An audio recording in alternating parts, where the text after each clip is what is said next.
ఉన్న ఈ పార్టీ ప్రచార కార్యక్రమంలో భాష్యం ప్రవీణ్కి అపూర్వమైన ఆదరణ కనబడుతూ ఉంది. రేపు నవనిర్మాణం జరుగుతున్న అమరావతికి ఈ అమరావతి నుండి అత్యధిక మెజారిటీని ఇవ్వడం కోసం ప్రజలు సిద్ధంగా ఉన్నారు.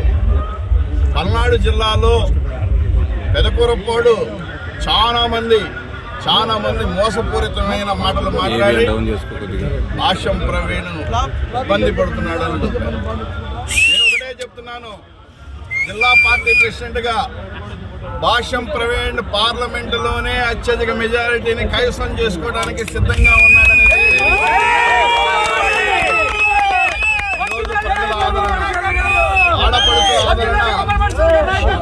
ఆడపడుచుల ఆదరణ, యువత ఆదరణ, ఎస్సీ బీసీ మైనారిటీలు అందరూ ఏకకంఠంతో అమరావతిని బతికించుకోవాలి, చంద్రబాబు నాయుడు గారిని సీఎం చేయాలి, భాష్యం ప్రవీణ్ని ఎమ్మెల్యే చేయాలని ఒక కంకణం కట్టుకొని ముందుకెళ్తున్నారు. అందుకనే ఈ ప్రజా ఆదరణ అనేది కూడా ఒకసారి అందరూ గమనించాలి, మీరు కూడా గమనించాలి. జై తెలుగుదేశం.